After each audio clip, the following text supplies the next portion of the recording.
This is Betsy Jensen, and you are listening to Unstoppable Body and Mind, episode 53 Receiving. In this podcast, we learn to upgrade our brain and understand the power of our thoughts to heal and to create the results we want in our life. Become the person in control of your healing and make peace with your life. Become unstoppable, body and mind. Hello, my loves. Today, we're going to talk about a concept that I've worked hard on changing my thoughts about over the last few years, and that is the concept of receiving.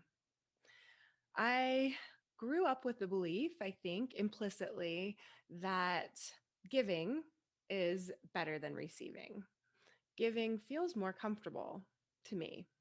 And I think for a lot of people, it's a little easier to be in that position of giving and to give. It makes you feel good.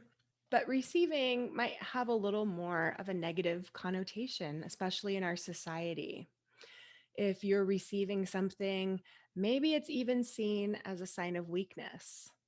But what I want to suggest is that receiving can actually be a sign of strength. I'm going to say that again.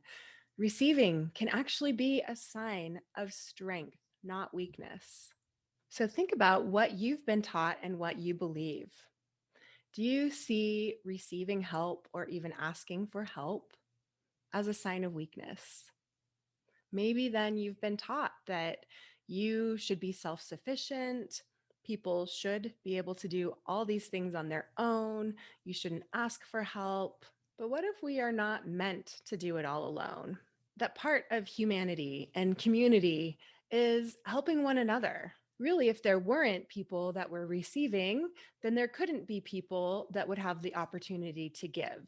So, is there strength in allowing someone to help you? I think so. That could be a sign of a very strong person, someone who doesn't think they have to do it all on their own, someone who realizes that there is strength in community. When I'm talking about receiving, it could be little things too. Even receiving a compliment can be very difficult or challenging for some people. I didn't realize until a therapist pointed out to me that I had a very hard time accepting compliments. If someone gave me a compliment, like, I like your shirt, I would say things like, oh, it was on sale, or I've had it forever. I would just discount whatever they said, almost like I was arguing with them. So I practiced really receiving without saying anything back or trying to compliment them in return.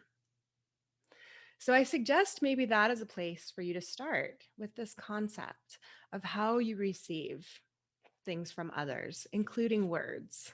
Notice if you have a tendency to want to minimize it or to want to give in return or give more. Sometimes we almost think of it as a debt. If someone gives us something, then we need to give back something else.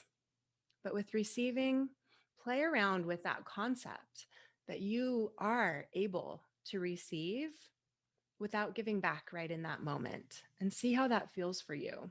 Start noticing what you think as you practice receiving, what core beliefs you have, and maybe what things are preventing you from receiving. Usually, it's thoughts or beliefs that have formed from society, from what you've observed as a child, from what you made sense of. And again, it's probably something about, it's not okay to receive, receiving is weak. Allow yourself to be uncomfortable if it has to be at first. Try and notice the thoughts coming up, the resistance you might have. Why is this uncomfortable? That is a good clue to what some of these underlying beliefs are that may make it harder for you to receive. I think that receiving is like breathing. If you're giving, imagine exhaling, and receiving is inhaling. And if you're always exhaling, or you're exhaling more than you're inhaling, that's going to cause an imbalance. There are times that you have to inhale as well. You have to receive so that you are able to give. I think there is a foundation for a lot of people of thinking that giving is better than receiving. And sometimes people are even giving at their own expense. And we think that we're doing something good and we're helping the people around us. But really, are we helping the people around us if we are exhausting ourselves and then getting grumpy and being angry? Are we being our best self if we're always giving? I think this can happen a lot with people who have chronic pain or disease.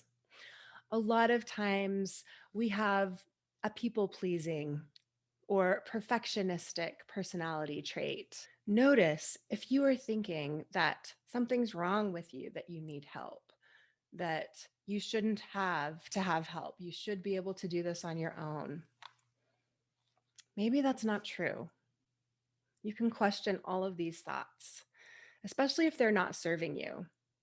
Some people don't have a problem with receiving. So it's not that receiving itself makes people uncomfortable. It's your thoughts about it that are making it uncomfortable for you.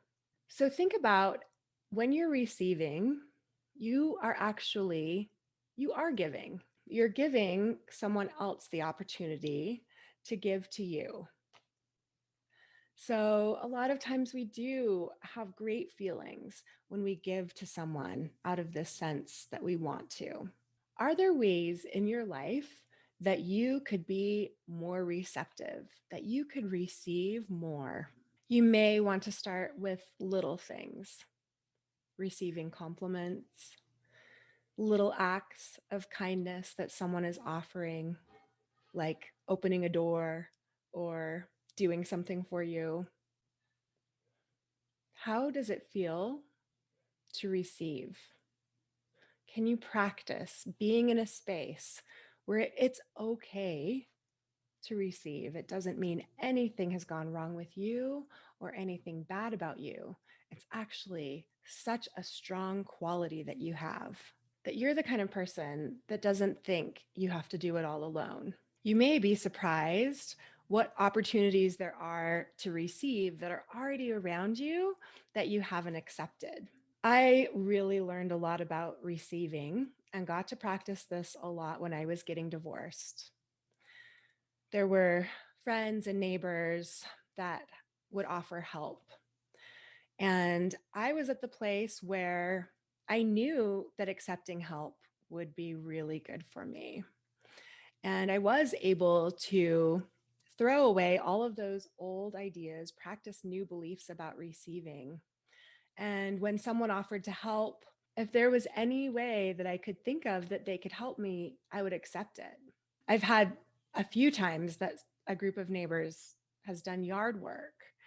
And it was amazing because when people were there and helping, they all had smiles on their faces. And at the end, one of the neighbors said, "Thank you for letting us serve you."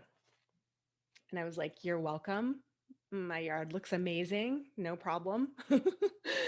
But it's true, that person, when he said it, he was smiling and almost glowing. He was so happy that he got that opportunity to serve. And I was so happy that I was willing to accept it. There are people who are willing to give. Look for that. It doesn't always have to be you. You can receive. So I started to realize from this that there are people that want to give. Sometimes it's just a matter of asking. And then I really started to develop the belief that because I know how to ask and how to receive, that I can do anything. Because if I don't know specifically how to do, accounting or something or coding, I have the ability to ask for that help and to receive it. I know that if I can't do it alone, that's okay. I'm not meant to do everything alone. It's not a character flaw of mine.